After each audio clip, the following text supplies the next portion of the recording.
Already covered at White House. I'm excited he agreed to come back. Yeah.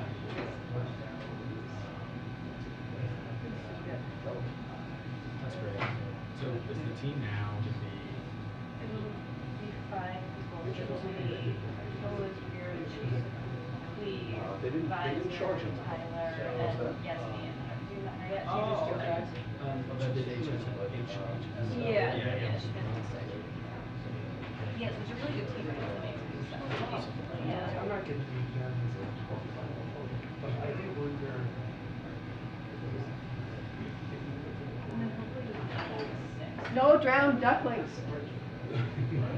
They're all saved. Oh, good. They were Everything that around. Surreal.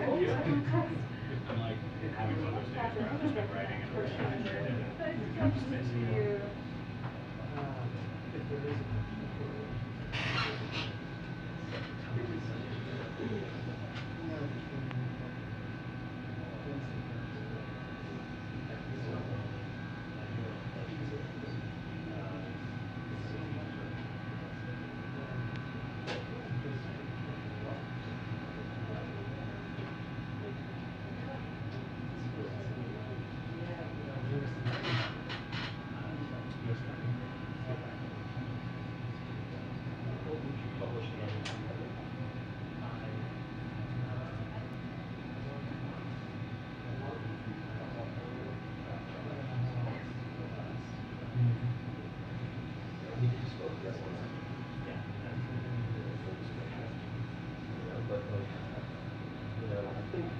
both men well, and Glenn is reasonable. I know they do.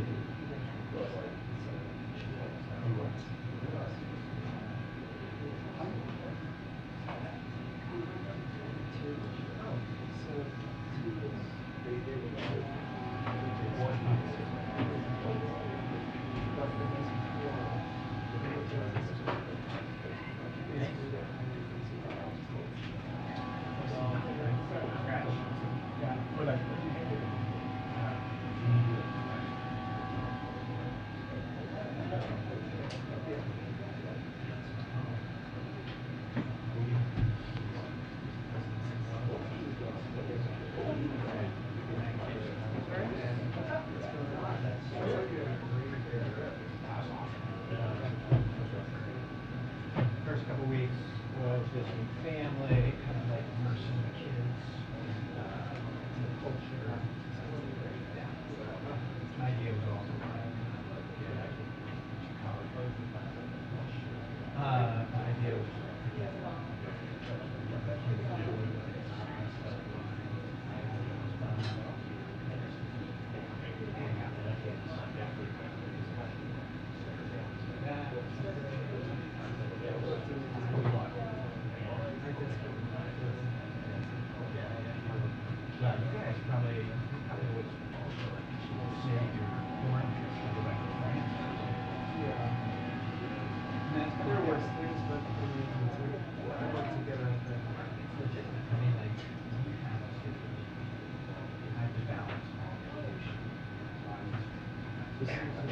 I'll be honest with you, I know you're educated.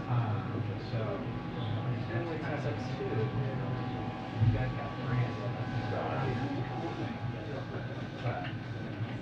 But also, it kind of like wiped out. Yeah, it does. I mean, we're talking about going to any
Don't have it on us.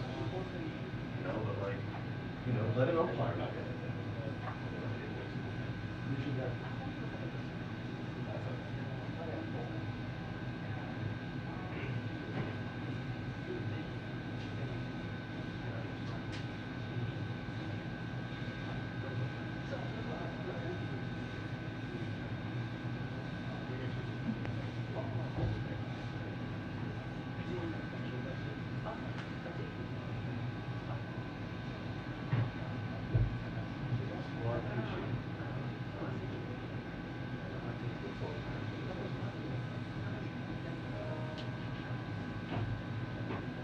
Hey there. Hey, I'm here. What do you think? Can you text me? It's okay.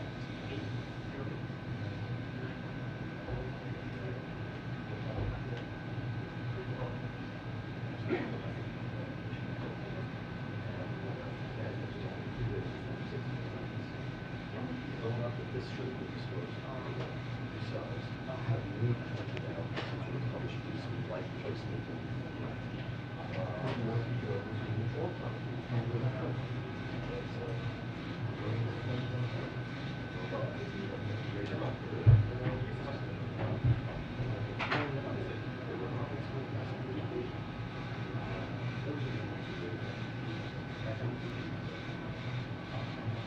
Whether I respond to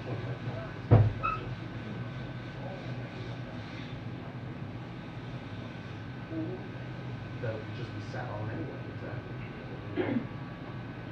So let's think about Clinton.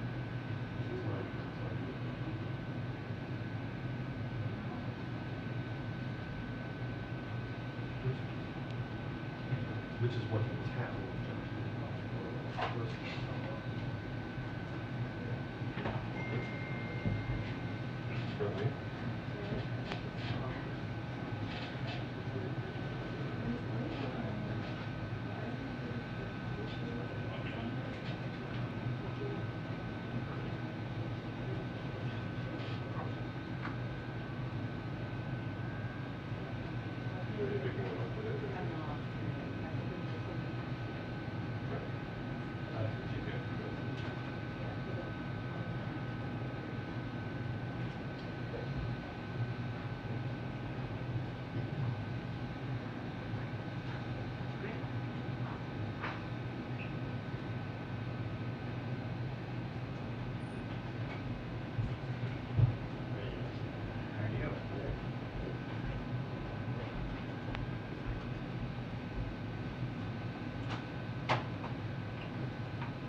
did, luckily.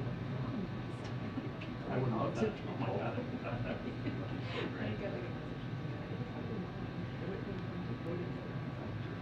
That's great. How's everything? You have the trip?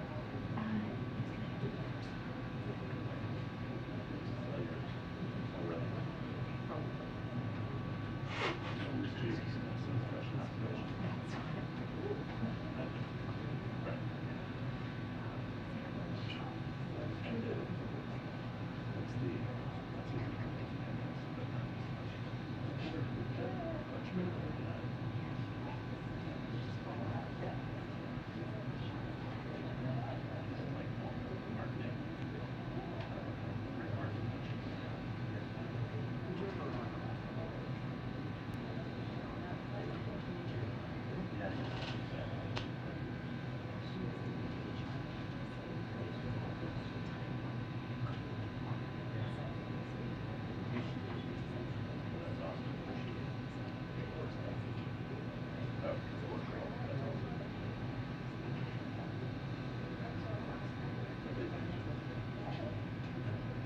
Now that you know it.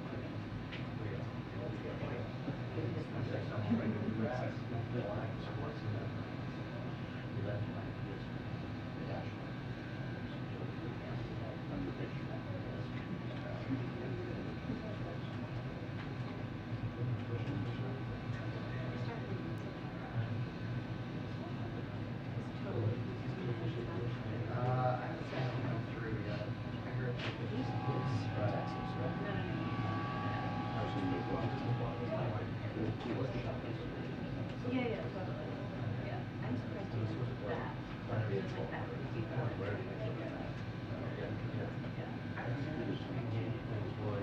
Oh, yeah, yeah.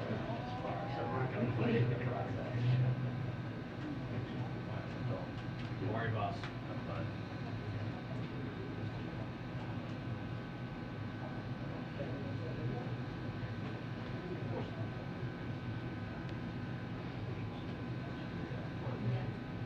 So, when you're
It's like we're not going to go in.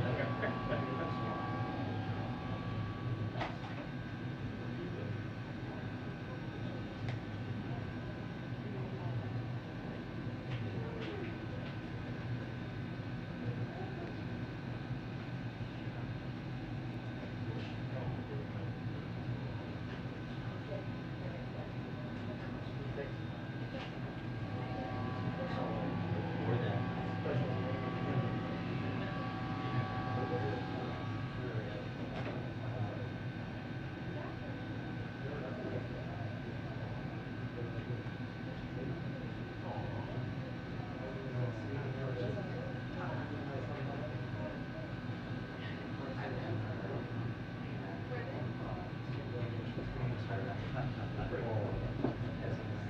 Going,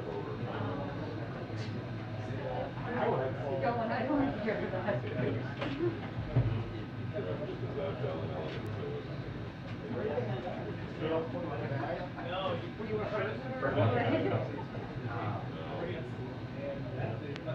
Oh, really? I didn't want to like walk in towards the fountain, so I don't know. Yeah. It is a national. Yeah.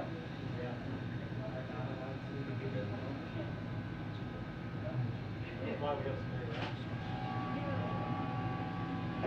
more racks.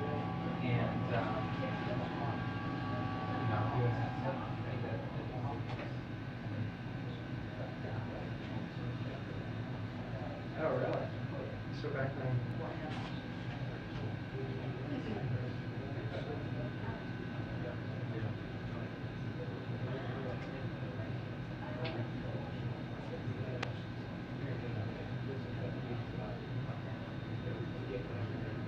Bring it back.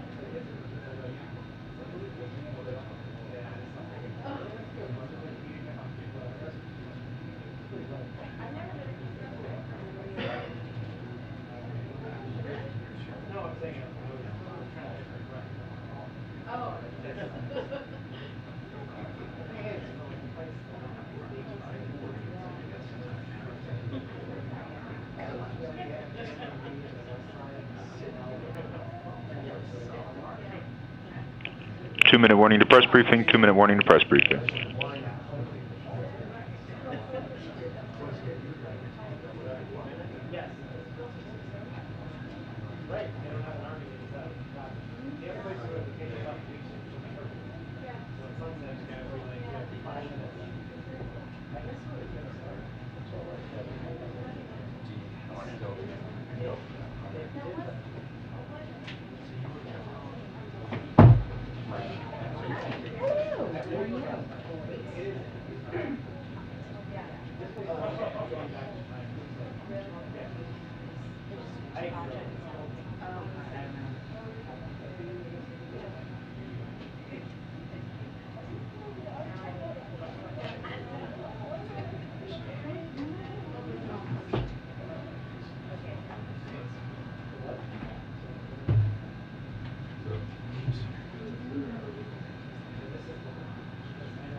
Hello. Good afternoon, everybody. Okay, so today we are joined by John Kirby, NSC Coordinator for Strategic Communications. Kirby is here to share an update on Russia's activities in Ukraine and answer a few questions. So, Kirby, the floor is yours. Thank you, Karine. Afternoon, everybody. So I wanted to let you know that we have information today, including from downgraded intelligence, that we're able to share with you about how Russia is laying the groundwork to annex Ukrainian territory that it controls in direct violation of Ukraine's sovereignty. We're seeing ample evidence in the intelligence and in the public domain that Russia intends to try to annex additional Ukrainian territory. Russia is beginning to roll out a version of what you could call an annexation playbook, very similar to the one we saw in 2014. Already, Russia is installing illegitimate proxy officials in the areas of Ukraine that are under its control. And we know their next moves. First, these proxy officials will arrange sham referenda on joining Russia. Then, Russia will use those sham referenda as a basis to try to claim annexation of sovereign Ukrainian territory. The Russian government is reviewing detailed plans to purportedly annex a number of regions in Ukraine, including Kherson, Zaporizhia, all of Donetsk and Luhansk oblasts. Russia is attempting to set the conditions on the ground by seeking to establish branches of Russian banks, to establish the ruble as the default currency in these areas, and to sabotage civilian internet access. Russia's security services continue to target Ukrainians that they believe to be associated with resistance activities. In Kherson, for example, Russia is taking control of broadcasting towers, establishing loyalist security forces, replacing telecommunications infrastructure, forcing residents to apply for Russian citizenship, and issuing Russian passports. Russia is also installing loyalists in areas of Ukraine that it controls, including a man named Sergei Yeleseyev, a former Russian intelligence officer who has been put in charge of Kherson. Figures like Yeleseyev are Russian bureaucrats with absolutely no connection to Ukraine. No connection. The Kremlin has not disclosed a timeline for the referenda, but Russian proxies in these territories claim they will take place later this year, possibly in conjunction with Russia's September regional elections. So what are the implications? At the start of the year, Russia told the world that it was not planning to invade Ukraine, and now we're expected to believe that they're not going to plan to annex Ukrainian territory. Annexation by force would be a gross violation of the UN Charter, and we will not allow it to go unchallenged or unpunished. We will continue to provide Ukraine with historic levels of security assistance. Later this week, the administration will announce the next presidential drawdown package of weapons and equipment for Ukraine. It will be the 16th such drawdown to support Ukraine since the president took office. That package will include more HIMARS, that's highly mobile advanced rocket systems, which the Ukrainians have been using very effectively to make a difference on the battlefield. And it'll also include some additional rounds of multiple launch rocket systems and artillery ammunition. We're also going to continue to expose Russian plans so the world knows that any purported annexation is premeditated, illegal, and illegitimate. And we are sanctioning the Russian-installed puppets and proxies in areas of Ukraine that are under Russian control. For example, just last month, we sanctioned the illegitimate Russian-installed mayor of Melitopol, as well as the chairperson and deputy chairpersons of the so-called government of the DNR. So what next? If Russia nevertheless proceeds with their annexation plans, we're going to respond swiftly and severely, and in lockstep with our allies and partners. Russia will face additional sanctions and become even more of a global pariah than it is now. We will never recognize any purportedly annexed territory as belonging to Russia. We will support accountability efforts for forced deportations, prosecutions of oppositionists, and other gross human rights abuses carried out by Russia. And we would remind Mr. Putin that over time, it may prove unable to hold this territory. It's not a given. The Ukrainian military will work to retake that territory, and the Ukrainian people will resist Russian control and seek to drive Russia out, as they have been doing the last 5 months. Russia already made a grave mistake with its invasion. It's achieved none of their strategic objectives. When they invaded Ukraine, only 4 of the 192 other members of the UN took Moscow's side. So the international community, we're convinced, will continue to stand up for state sovereignty. Any sham efforts to legitimize an illegal land grab will only make things worse for Russia. And we're going to help make sure of that. And one other item, before I start taking some questions today, we announced a series of actions the Biden-Harris administration has taken to expand the toolkit that the U.S. government uses to deter and disrupt hostage takings and wrongful detentions. I think you may have seen this out there. It'll help bring Americans home. This morning, the President signed an executive order that provides expanded tools to help bring our citizens home. Specifically, it authorizes agencies to impose costs and consequences, including financial sanctions and visa bans on governments and non-state actors and those that provide them with the material support who are involved in hostage takings or wrongful detentions. The State Department is also introducing a new risk indicator to their travel advisories to inform U.S. citizens about the risk of wrongful detention by a foreign government in 6 countries that have regularly engaged in this practice. This new indicator joins the existing K indicator, so it's a D indicator, the new one, the K indicator that covers the risk of kidnapping and hostage taking by non-state actors, as well as a range of other existing risk indicators for a country. These actions demonstrate President Biden's unwavering commitment to bringing home U.S. nationals held hostage and wrongfully detained, and to try to help prevent more Americans and their families from having to go through this kind of terrible ordeal. So with that, we'll take questions. Thanks, John. Given what you've said about Russia's annexation plans, what is the U.S. assessment of President Putin's visit to Iran and why he was willing to take such an unusual and risky trip at this time to meet with the Supreme Leader? Well, I'll let Mr. Putin speak for why he decided to go at this particular time, but I would say 3 things about this trip. 1, it shows the degree to which Mr. Putin and Russia are increasingly isolated. Now they have to turn to Iran for help. 2, it shows the degree to which his own defense industrial base is having a hard time keeping up with his unprovoked war in Ukraine. We already know that in respect to precision-guided munitions and advanced systems, like tanks, even aircraft, he's having trouble, particularly with the microelectronics because of the sanctions and export controls. And we already know that even without that, his defense industrial base is challenged because of the rate of operation, the pace of operations in Ukraine. And then the third thing I think this indicates is the degree to which he has absolutely no intention of stopping the war and sitting down in good faith and a negotiated settlement with Mr. Zelensky. He has every intention, quite the contrary, because now he wants to go buy several hundred UAVs to continue to prosecute this illegal war and to continue to kill Ukrainians. Oh, and what does the U.S. know about the meeting that President Putin had in Iran with Turkish leader Erdogan and what it could mean for reinstating Ukrainian grain exports? I'll let them speak to their meetings. I don't know what was on the agenda for that. We are mindful of the talks that have been ongoing between Turkey, Russia, and Ukraine about grain exports. And we hope for progress in those talks. But we're clear-eyed about it. We're clear-eyed about Russia's ambitions here. We're clear-eyed about the fact that there's basically a blockade in the Black Sea.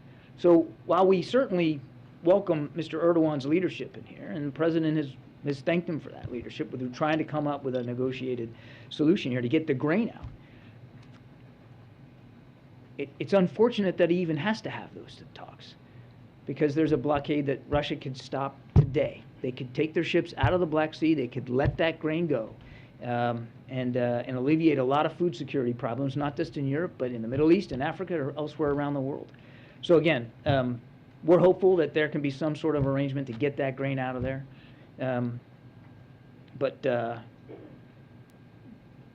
But we're not looking at it through rose-colored glasses in terms of the success that they'll ultimately be able to achieve. The only thing I'd add to that is it's good to see Ukraine at the table in these discussions, and that's as it should be. Ukraine absolutely has to be part of whatever solution is solved, and their economy can't suffer any more than it already has as a result of Russian blockade activity. Let's go to the back. Jenny, Phil. Thank you. Yeah, thank Maybe you. let me get my pen. I dropped it. Because often when you ask me questions, Yeah. I have to write them down. Go ahead. Don't be nervous. Oh, no. I am always nervous when you're called. Thank you, John. I have 2 questions on one Ukraine and one Russia. The Ukraine recently announced that diplomatic surveillance with North Korea. And meanwhile, Russia announced that it would send in North Korean workers to rebuild Donbass in Ukraine. What is your comment? Or is it a violation of UN Security Council sanctions? I'm not expert enough on sanctions to know whether these actions are violations of resolutions. But again, it just shows the degree to which Mr. Putin remains isolated. Now he's got to turn to North Korea, and he's got to turn to Iran here, rather than just doing the right thing to begin with and ending the war. And eventually there's going to be reconstruction of Ukraine. But that's going to be for the Ukrainians to decide, Janie. Not the Russians, not the North Koreans, not anybody else. But President Zelensky and the Ukrainian people, they're going to get to decide how they reconstruct their country after this war. And obviously, and you've heard the president talk about this, we're going to be there to support him through that process. The goal right now, and we can't forget what it is right now, and as I mentioned it in my opening statement, is to continue to help Ukraine defend itself against this aggression inside their country, making sure that Mr. Zelensky and the Ukrainian armed forces have what they need to continue to fight back and to reclaim their sovereignty.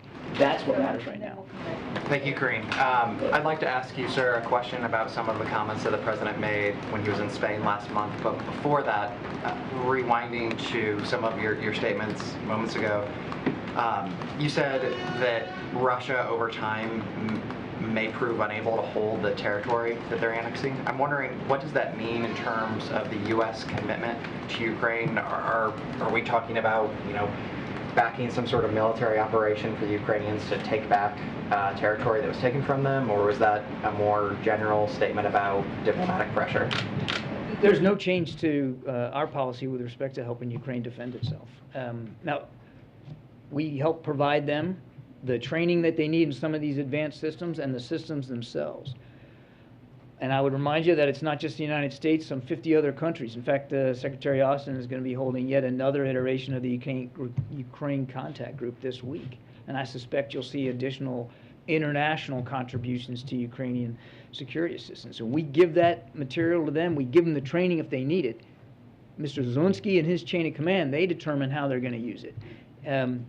And we have seen over the last, it's hard to believe, 5 months, but 5 months, where the Ukrainians, sometimes all in the same day, will be on the defensive in some areas and on the offensive in others. And we have seen, just in the last week or two, both of that, depending on where you're at. The Ukrainians are certainly, they have a right not only to defend themselves, but they absolutely have a right to go on the counteroffensive inside their own country against Russian forces. Now, where and when they do that, how they do that, and what systems they use, that's for them to decide. Our job, again, is to make sure they've got the tools and the training to be able to defend. Second question.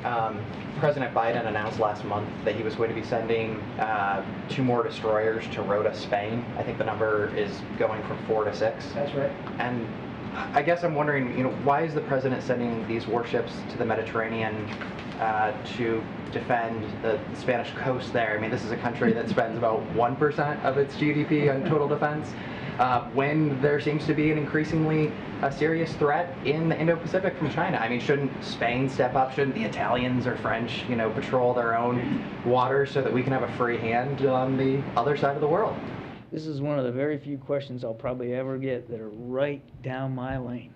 I knew you were coming to that. And I served as a young officer in the Med on a couple of different deployments. I mean, so a home port is just where the ship stays. Right. It doesn't mean that the ship is just there to sail in the waters off of Spain. And so the 4 destroyers that we have in the Mediterranean right now, they patrol the Mediterranean. And frankly, there are times when they'll patrol into the North Atlantic. It's just having them in Spain is what we call forward deployed. It's like we have an aircraft carrier and warships in Japan, forward deployed. We have ships forward deployed into the Middle East based in Bahrain. It's just a place it shortens the time and distance to get them on station where they might need to be. And it's this decision by the president to add 2 destroyers to the 4 that are there, I think, is indicative of what the president has said many times. The security environment in Europe is different now. It has changed. Not is changing, not will change, has changed. And we need to meet that. This is just one of many moves and that the president spoke to in Madrid and at the G7 that were taken to improve our military posture on NATO's eastern flank. And some of those moves will be permanent in addition to the 2 ships, and it's going to take a little while for them to get there, to be permanently home based there. So it's not going to happen tomorrow, but we're going to put a headquarters forward command element in Poland, first time ever. We're going to make more regular more routine, I should say, the rotational deployments of Army land forces throughout the eastern flank as well. So it's all part and parcel of a larger effort by the United States to make sure that we are able to meet our Article 5 commitment to our NATO allies, particularly on the eastern flank. We're not emphasizing one theater at the expense of another? Oh, you have to do both. I'm glad you followed up on that. I mean, we already have 60% of the United States Navy either in or based in the Indo-Pacific. There's already a robust military capability in that part of the world, and we have no intention whatsoever of decreasing that focus and that energy there. You've heard Secretary Austin talk about China being the pacing challenge for the United States military, and that's exactly how they're treating it. Take a look at the budget that we just submitted for 23, and you'll see chapter and verse how the United States military is really trying to make sure they're investing in the kinds of capabilities that we're going to need in the Indo-Pacific to face that pacing challenge. Look, the United States military is a global power, and you have to be focused on all kinds of different regions and face all kinds of different threats. The president was just in the Middle East because that too is an important area for our national security interests. We can do more than one. Yes, sir. Yeah. Quick question, just to sort of follow up on what you said about U.S. responding to any sort of annexation attempts. What kind of options are available to the U.S. If you were to respond? Yeah, I talked about that a little bit in the we certainly have additional sanctions we could employ. We could strengthen the ones that are already in place. We can further try to make it harder, squeeze Mr. Putin's ability to wage war. Waging war is an expensive business. He now he's facing inflation of up to, thanks to all the international pressure, he's already facing inflation of up to 20%. His imports have fallen by 40%. The Russian stock market fell by about 30% recently. I mean, this has not been without costs, and we can raise those costs on him. Are you expecting to do any of that in the next few years? I don't have anything to announce today. We wanted to make it clear today what we're seeing, and we've already, as I said in my opening statement, started to sanction some of these so-called officials. So I don't have any new announcements to make today, but we just wanted to make very plain for the American people what we're seeing and make it very plain to Mr. Putin that nobody's fooled by it. We know he's just dusting off the old playbook from 2014, and we're going to be watching this closely. Last point, and it's important, I know I say it all the time, but it's not just the United States. The international community is wise to this as well, and we fully expect that our allies and partners will participate in any additional pressure put on Mr. Putin. Go ahead, Jeff. Yeah. Hi, John. I wonder if we could change topics a bit here. You've long talked about how climate change is a national security issue for the country. I'm wondering if you view this as a national emergency, and if you believe that executive actions that will be announced are enough of a message to send to the world that the U.S. is indeed serious about climate change. I'm not going to get ahead of any announcements on specific actions with respect to climate. But let me take a step back. I mean, the Pentagon has noted, not just in this administration, but even the previous one, that climate change is a national security issue. Geez, Jeff, I mean, not only does it affect our infrastructure, and you're already starting to see military bases like Norfolk Naval Base having to invest millions of dollars to try to improve their infrastructure because of rising sea levels. So it has an impact on our infrastructure. It has an impact on our readiness because you're seeing it now, even in the wildfires, where so many National Guardsmen are being called out, and God love them for that. But those are important tasks and missions, but it takes away from other tasks and missions when it comes to defending the United States. So there's an impact on our own readiness just because our troops, our sailors, our Marines, our airmen, our Coast Guardsmen are being called out to respond to natural disasters, which are getting worse because of climate change. And then lastly, it's a driver of actual missions because climate change creates instability, which creates insecurity in some places, and you can end up, the fighting in Syria started really as a result of a drought. And so it can actually drive military missions and force the military to become involved in places and at times where they wouldn't have had to otherwise. So again, I don't want to get ahead of the president or any decisions he may or may not make, but the president believes that this is a very important issue for our own national security, and we're gonna treat it that way. Back to Iran and Russia, and if I may, a quick one on the executive order from today. Jake Sullivan had said last week that Iran was preparing to train Russian forces to use armed drones in Ukraine starting this month. Does the U.S. have an indication that those training sessions have started, or that Iran has actually given those drones to Russia? We don't have any indications that the sale has actually occurred. And so therefore we wouldn't have any indications that there's been training done on them. And I don't want us to get lost in the details here. I mean, I know it's important. Obviously, we wouldn't have talked about it if it wasn't. But it is an indication of how much more desperate Mr. Putin's becoming in terms of his own defense industrial base and the degree to which he wants to continue to prosecute this war. Now, a lot of it's going to depend on how many does he buy, what kind of capabilities they have. But the Iranians have a domestic production capability of drones, and those drones have lethal capabilities. We've seen that for ourselves in the attacks that they have perpetrated in Iraq and in Syria against our own troops and against our own facilities there. So we're watching this closely, and we're taking it seriously. And on the executive order from today, how quickly might we see sanctions on people or countries that the U.S. considers responsible for detaining Americans wrongfully right now? And how might this impact or play into the cases of Brittany Griner or Paul Whelan? I don't want to get ahead of any decision space here. That's not my role today. These are additional tools that the CEO gives us, including the ability to levy additional sanctions. So again, I'm not going to preview anything or get ahead. Last thing I'd say on this is that the president remains laser focused on these cases and in constant touch with his national security team and with our special presidential envoy for hostage affairs on all these cases, including, of course, Mr. Whelan and Mrs. Griner. Thank you, Karine. On the Iran nuclear deal talks, John, just wanted to get your view on this. Wendy Sherman said last week it's in Iran's best interest to make a deal.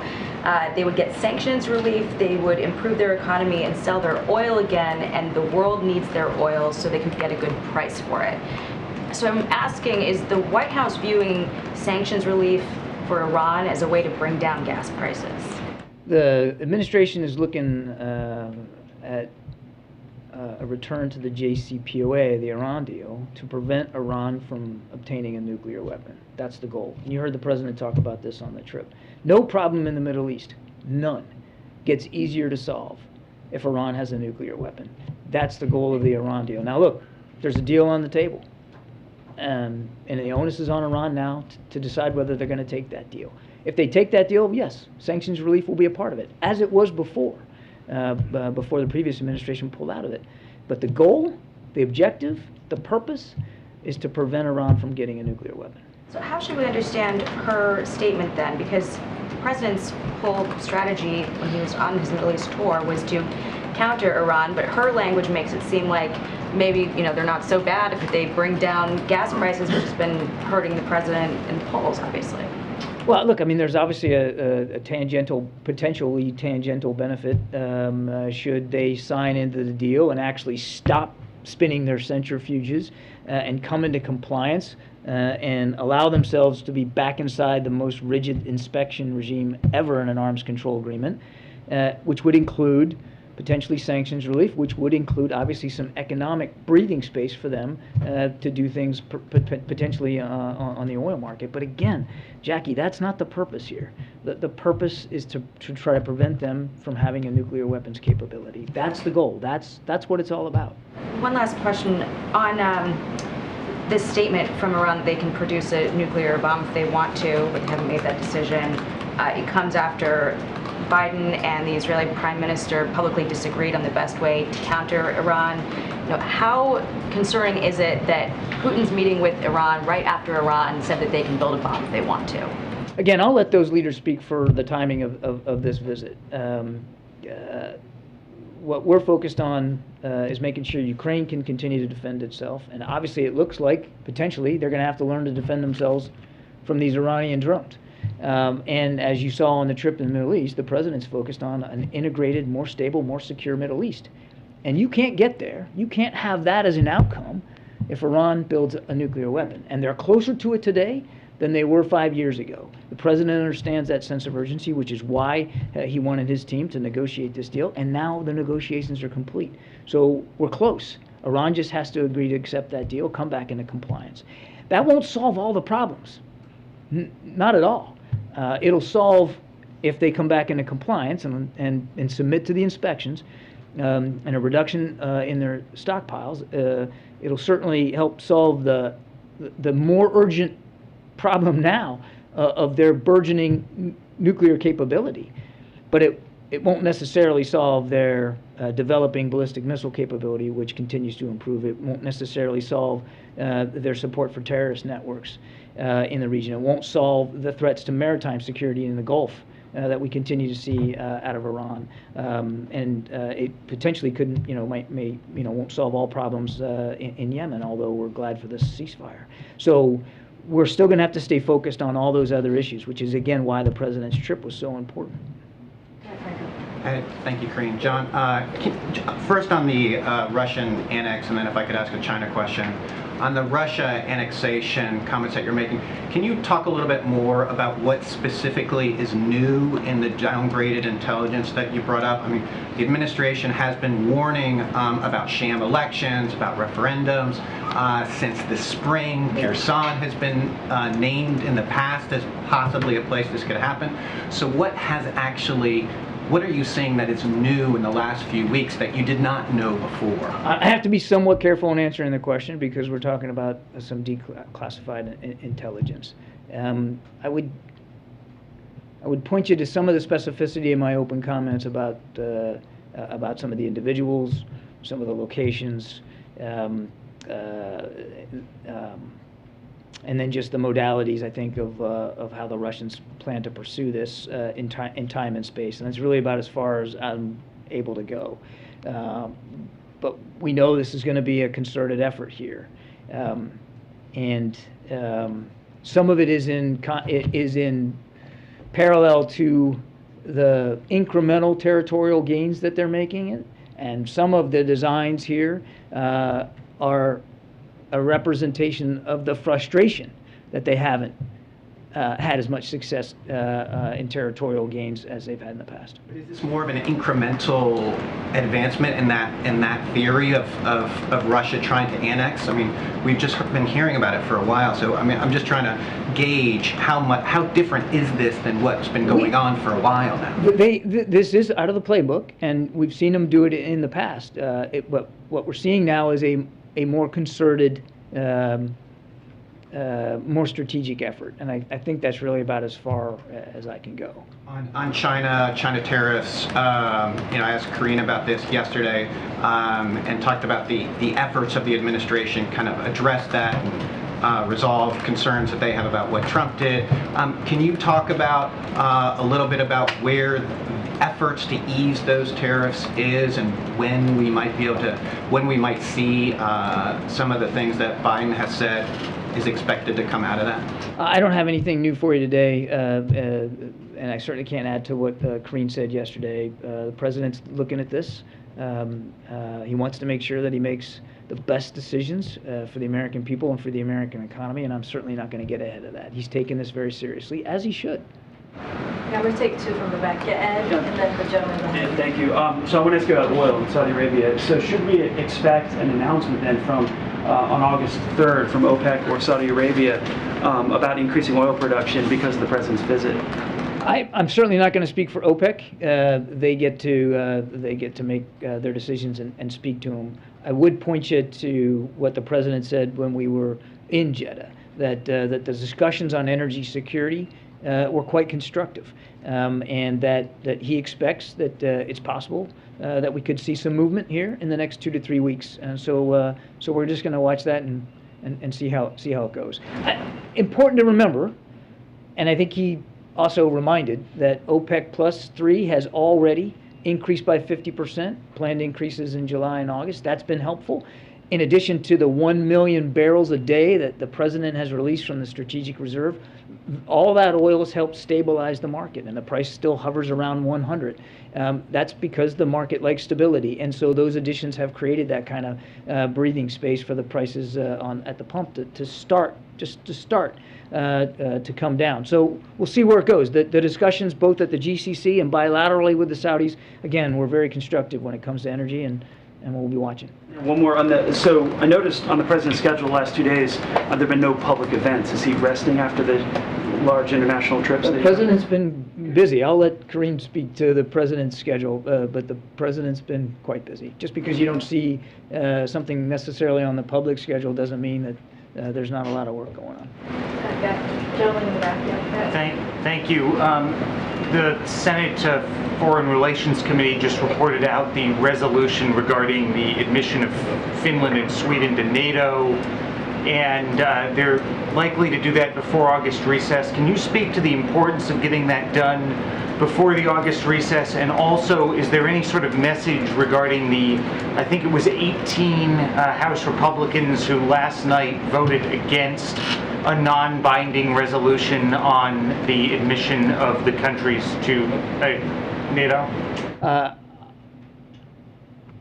I would just tell you that we obviously want to see Finland and Sweden brought into the alliance as soon as possible.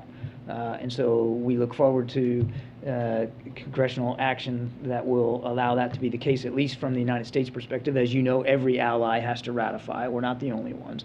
But certainly we believe it's in our interest, and it's in the alliance's interest for a cession of those two countries to happen as soon as possible. These are modern militaries that we know well. We exercise with them, operate with them. I myself did a long time ago. And they've got incredible modern capabilities that will absolutely help bolster NATO's defensive capabilities and contribute significantly to the Article 5 commitment that we all signed into when we come into the alliance. So we're looking forward to it. We urge Congress to act as quickly as possible. Thanks. John, I wanted to give you a chance to respond to the family's reaction to the hostage and the wrongful detention executive order. The group Bring Our Families Home issued a statement saying that the order is simply the White House taking executive action to direct itself to follow existing law. And the group says the president should agree to take a meeting with the families. Will he do that? I don't have anything on the president's schedule specifically to speak to today. I would remind that the whole national security team remains committed to staying in touch with these families, and we have routine discussions with them, with all of them. Our special presidential envoy for hostage affairs is in regular contact with them. We know that they're suffering, we know they're scared, and we know they're anxious. And we know that they want their loved ones back home, and the president wants that too. And this executive order will give us some additional tools in the toolbox. Is it going to solve every problem? Nope. Every case is specific, and you got to look at each one individually and figure out what the best way is forward. Sometimes turning up the heat publicly is the answer. Sometimes turning it down is the answer. Sometimes sanctions could be useful. Sometimes not. Each one's individual and each one's different. Because you know what? To those families, it's individual as well. They just want their loved ones home, and the president wants that too. This EO is a useful extra set of tools that we'll have in our toolbox to help bring that about. Thanks. Appreciate it, everybody. All right. Yes, ma'am. Bye-bye. Okay.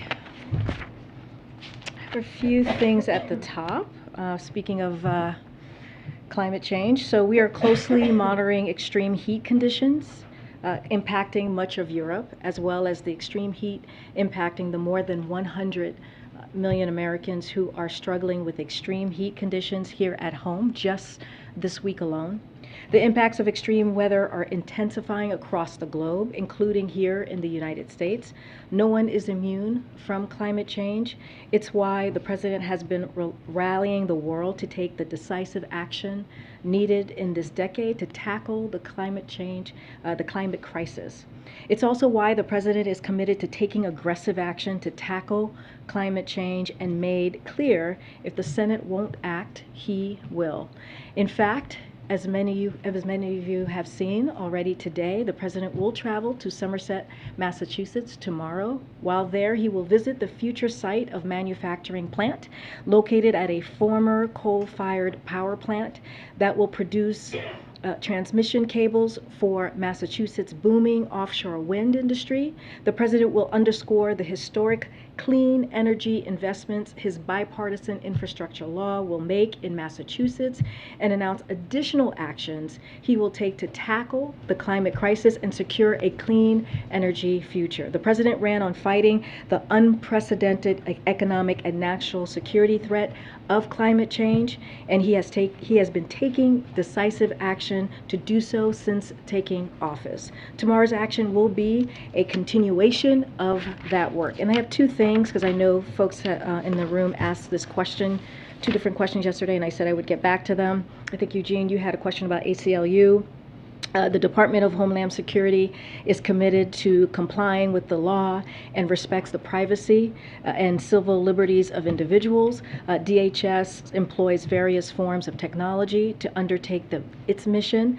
This includes using tools to better investigate threats to infrastructure traffickers of deadly opioids on the dark web and to identify those involved in cross-border transnational criminal organizations and terrorist activities. And again, as I said to you yesterday, for further information, I would point you to DHS. And I just have one more for the Marburg virus disease in Ghana. I have an answer, came back with an answer for you. I think this is from Simon. Ghana reported 2 fatal cases of suspected hemorrhagic fever in the Ashanti region of Ghana in early July, which tested positive for Marburg virus disease almost 2 weeks after presentation. These were the first cases reported from the country. U.S. agencies at our embassy in Accra have been in close collaboration with Ghana Health Services, World Health Organization, and other partners have engaged with Public Health Working Group in the country to share information. The government of Ghana has not made any request of us, but we stand ready to assist however we can. So that's that answer there for you all. Will, you want to kick us off? Sure. I've got 2 things. It doesn't look like we'll be getting a climate emergency announcement this week. I want to make sure that's still on the table, and I wanted to ask if the White House has any concerns that the president might be relying on executive action too much. So to answer your first question, look, one thing that I just want to step back and just lay out for all of you, when the president was one of the first in Congress when he was a senator to ring the bell, the alarm bell on climate crisis. So this is an issue that has been front of mind for him. This is an issue that has been, when it comes to the climate crisis, a priority, and taking action is something that he said he will do if Congress won't, and he has been taking action as we have, as I had just stated in my opening remarks, since he's taken office. So he's going to take, as I said, additional climate actions in that vein tomorrow, and he's going to continue. He's not going to just stop with the actions of tomorrow. But I would not plan a announcement this week on national climate emergency. Again, everything is on the table. It's just not going to be this week on that decision.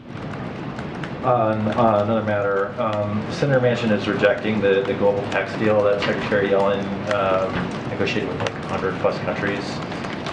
What will happen if those countries move ahead with the deal and the U.S. doesn't? So I have a couple of points on that that I wanted to share with all of you. So we remain committed to finalizing a global minimum tax. It will level the playing field, as you all know, for U.S. businesses, decrease incentives to move jobs offshore, and close loopholes that corporations have used to shift profits overseas, which will benefit American workers, businesses, taxpayers, and middle-class families. So that is critical and that is important and why we need to do this. But this significant incentive for America to come into, it's significant for America to come into compliance. Right now, other countries are pursuing legislation that would put them in compliance. If they act and America doesn't, we'll lose out on tax revenues that we could use to invest in the strength of our economy and the middle class. So it's too important for our economic strength and competitiveness to finalize this agreement. So we'll continue to work always to get it done. So that's going to be our focus as well. Go ahead, Ashley. Thank you. Two related questions on climate. First, why did the White House decide that tomorrow is not the day to declare a climate emergency? I mean, what I can say is the president's going to do everything that he can to take action. Again, climate crisis, taking climate action is critical. It's important. You heard Kirby talk about our national security, how it threatens our national security, how it threatens the economy. And what the president wants to continue to do is make sure that we're lowering energy costs for the American family. Again, everything is on the table. I'm not going to go into private discussions, policy discussions, or get ahead of the president at this time. He's going to make some announcements today. What I can say, this climate emergency is not going to happen tomorrow, but we still have it on the table, and I don't have a date circle on the calendar. When it does happen, can you talk a little bit about what specific tools it would then give the administration and what specifically you would use it for and do? So one thing that I just wanted to make clear, because some folks were asking about the abortion piece, the emergency abortion piece. So just wanted to lay out. So look, we haven't ruled out a public health emergency, as I just laid out, and so we're just still moving forward with the options that we potentially have in front of us. Everything is on the table, but declaring a public health emergency is very different from declaring a climate emergency. Each unlocks a different set of authorities and a different pot of funding, and so that's one way to think about that. So you know, one of the reasons I wanted to bring this up, because we've heard this, and so comparing one against the other as a reflection of priority would not be accurate. But again, it's on the table. We don't have anything to announce at this time, and you know, the president will speak more on what it is, how he wants to move on those forward. Differences, is it a bigger pot of money it unlocks? I know that was one of the concerns the administration had about the public health emergency, and are there any other specifics you can share about how you could use a climate declaration? So I don't have any specifics or anything to move further on what I just stated, but you're right. When Jen Klein was here just almost 2 weeks ago, she talked about how in the pot of money for the abortion pieces, there was just tens of thousands of dollars there. So there was some feeling that we didn't know exactly how that would work, but she did state that it would be still on the table and that we were still thinking through it. But as far as what's on the climate side, I just don't have more information to share. Are there any downsides to declaring a climate national emergency? Right now, like I said, it's not on the table for this week.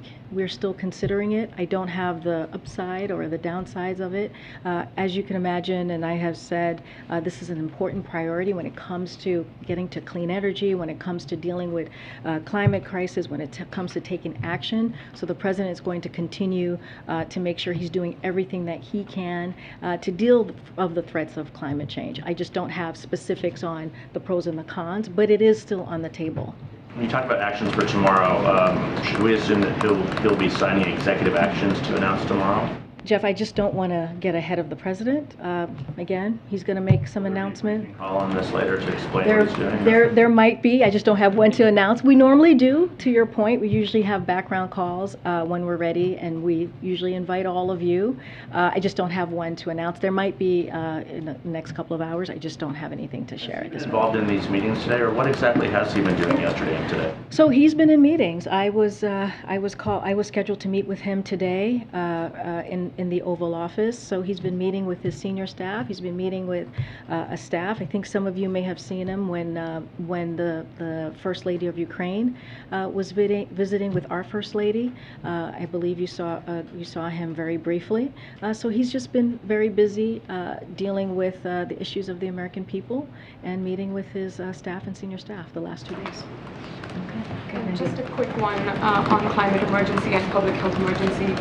How concerned is the White House it may end up sort of angering female voters if it does sort of go ahead and announce a climate emergency ahead of a public health emergency, considering we haven't seen such an announcement after Roe? Is that why maybe the timing has been moved, or? No, I wouldn't look into. I wouldn't make that into an issue. Both of those things are still on the table. We just haven't announced them or made a decision yet. I just laid out what the difference is between when you look at a public health emergency on the abortion side, when you look at a public health emergency more so on the abortion side, but the difference between the two, we just don't. They're both on the table. We just haven't made an announcement on that yet. And the president did say that he's asked his administration to see if he has the authority to declare a public health emergency. Is there sort of any update into that work to see if he has the authority ultimately to declare something like that? Again, we're looking at all options. Everything's on the table. We just haven't made a decision on this yet. Thank you. Thanks, Karine. The mayors of New York City and D.C. are calling for more federal resources to assist with asylum seekers who are being bused to those cities from Texas and Arizona. They've had thousands of people arriving over the past couple of weeks. Mayor Bowser here in D.C. said these people are being tricked. What federal resources is the White House preparing, if any, to deliver to these cities and other cities that are now dealing with an increase of asylum seekers? So I can tell you, Karen, that we have been in touch with both of their administrations, both of their offices, and we're going to continue to look into their requests. I don't have further than that to share, but we have been in touch with Mayor Bowser's office, and we have been in touch with Mayor Adams' office. Could be resources that can be given. Right now, I can tell you that FEMA is the lead agency on this, and so I would point you to them on any more information or details that they can provide. And then on the other end of it, some advocates say that the governors of these states are using these migrants as pawns. Has the White House reached out to those governors and said, don't send these people to these cities on the East Coast? So as you know, we're in constant communication and contact with governors just across the country. I don't have anything specific to that. That the specific on migrants being shipped to other states. Is there a message from the White House about?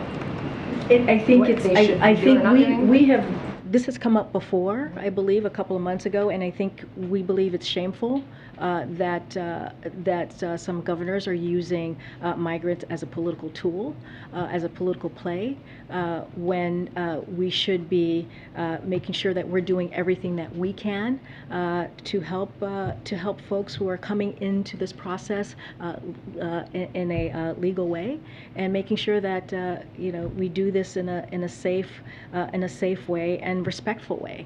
And I think it's shameful that that is happening. Thanks, Karine. The Secret Service now says that they are unable to retrieve any more emails from agents from January 5th and 6th of last year.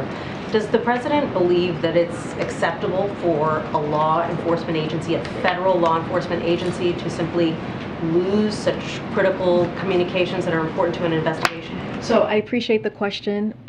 This is not something that I can speak about from here. This is a question that has to go to any information or details has to go to the U.S. Secret Service. I just can't speak from that from here because it is a active investigation. I understand, but this is something the Secret Service is saying publicly, that they just, they didn't back up their emails and texts properly, apparently. I'm just wondering, this is the agency that is tasked with protecting the President of the United States. Is he concerned about some gaps in the mission there. I understand the question and I hear the question, but we just can't, I can't respond to it from here, from the podium. Okay, it's an active investigation. And then has the president been, I know you mentioned Marburg's disease at the top, has the president been briefed on the situation with Marburg's disease? And is the White House preparing any additional action? Well, we're ready. We have not gotten, as I stated, any ask for assistance, and we are ready to assist when asked. I would have to check in with the team to see if the president's been briefed about this particular issue. Thanks.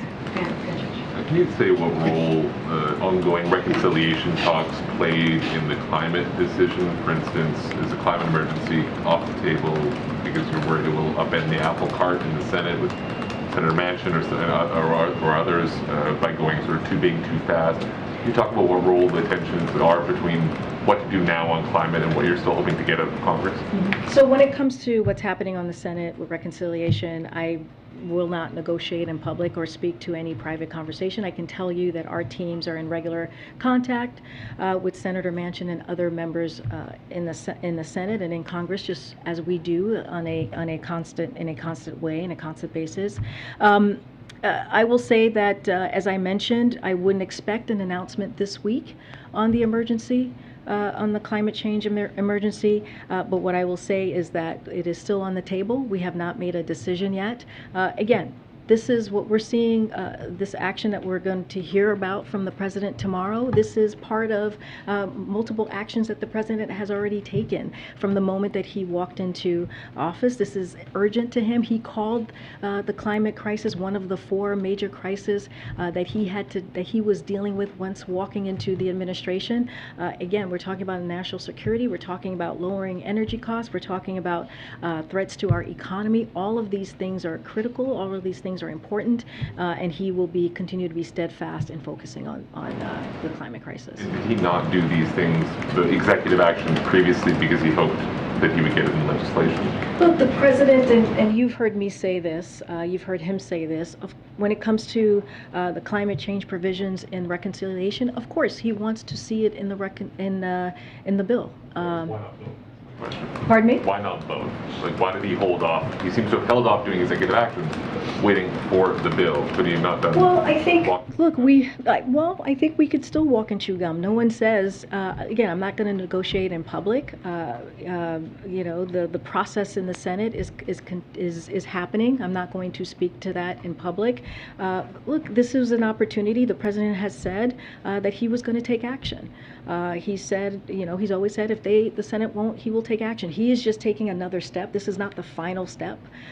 This is part of a process that you have seen him take, especially when it comes to the climate crisis.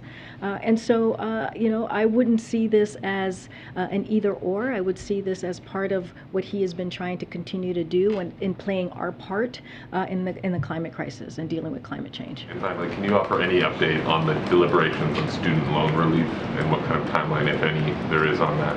So I don't have a timeline for you. I know this is a question that comes up often in the briefing room. This is something that is clearly important to the president, and so as soon as we have anything to preview, we will make sure that happens. Thank you. Thanks. Karine, too, on China. China's warning that relations with the U.S. would be damaged if Speaker Pelosi visits Taiwan.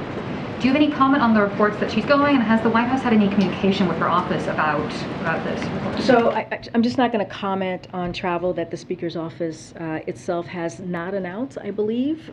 That's the last that I've heard before I came to the podium. So we'll refer you to the congressional delegation on their travel. I will reiterate that the United States remain committed to our One China policy, which is set forth in the Taiwan Relations Act. As you know, the 3 joint communiques and the 6 assurances.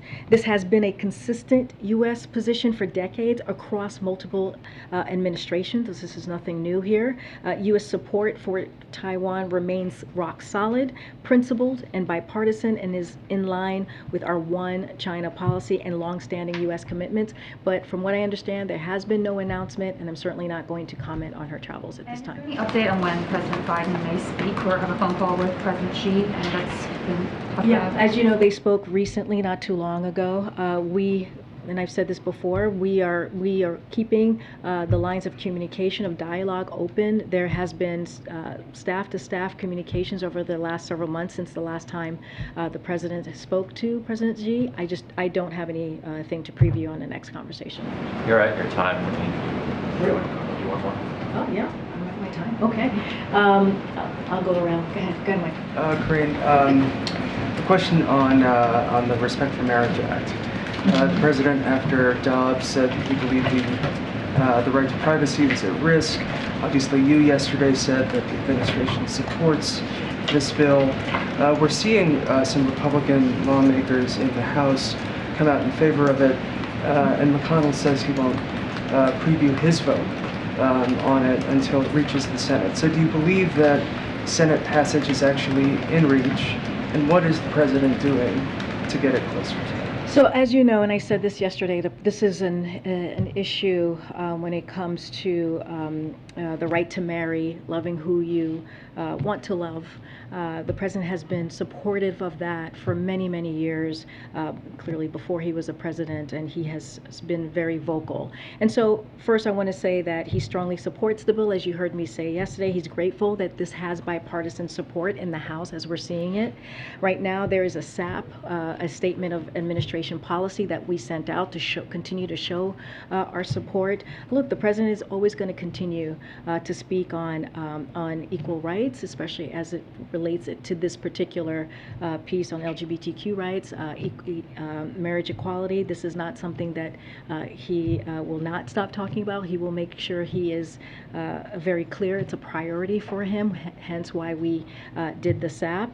But I do want to take a step back because I know that this has bipartisan support. You know, the exact reason for why this bill is being voted on is because of Republicans' assault on the recognition of Americans' right to privacy, which has been recognized and upheld over decades by judges appointed by a wide range of presidents that puts us here. That is why the House, had to vote for this bill so that we can protect people's rights because of what we have seen this past several weeks. The judges they've endorsed, for example, the state legislators they work with, they have said that the quiet part out loud, which is they are coming for the right to marriage. Justice Thomas, as I have said many times before, right here in this briefing room, as the President has said explicitly in his concurring opinion, said this. He was very clear about this. So we need this legislation and urge Congress to move as quickly as possible. And it's something the vast majority of country supports, of the country supports, just like they support restoring Roe, which is a priority for the President, stopping a national ban that we're seeing from the ultra MAGA who wants to make a national ban when it comes to abortion. So we have to continue to speak out, and the President's going to continue to urge for Congress to act. Just a follow-up on that question. Is the White House speaking to Republicans about this bill, Senate Republicans about the bill, because we are starting to see even some of the Republicans in the Senate say they would be interested in passing the bill if they can. And so we support that. That is something that we are grateful to see. We are grateful to see. Look, we have multiple conversations with members in Congress, whether it's a Republican or Democrat. This is something our office does pretty regularly, the Office of Legislative Affairs. I don't have anything specific to share on the different conversations on this, but certainly we are in constant touch with members of Congress and their staff. And what do you have to say to climate activists who feel like President Biden isn't being urgent enough? So, 20% of the U.S. population, about 60 million people, are going to see temperatures above 100 degrees Fahrenheit over the next few days. They're constantly seeing how the Supreme Court is taking some of the power away from the agencies to do that work, and they want to see President Biden do more and do it quickly. We talked about him possibly doing this emergency declaration and that not being on the table. Why not just do it if it is so urgent, as you guys say? So again, So he is going to take an action tomorrow, right? That's why we're going to Massachusetts. I'm not going to get ahead of the president. Hopefully we'll have a background call like we normally do to share specifically what that looks like. So, I would disagree with the characterization of your question. The president has been one of the first folks in amongst the members on the Hill when he was senator to ring the bell, to ring the alarm bell on climate crisis. He has taken action. He has been, he has said when he walked in that the climate crisis was one of the crises, the 4 crises that he had to deal with. He has taken action to meet the goals, very big goals, if you will, that he wants this country, our country, to make in order to deal with the climate crisis, and he'll continue to do that. And so, again, this is one step. This is a continuing step of other steps that he has taken this past year, and we'll see more actions from this president. Thanks, guys. Thank you. You're welcome.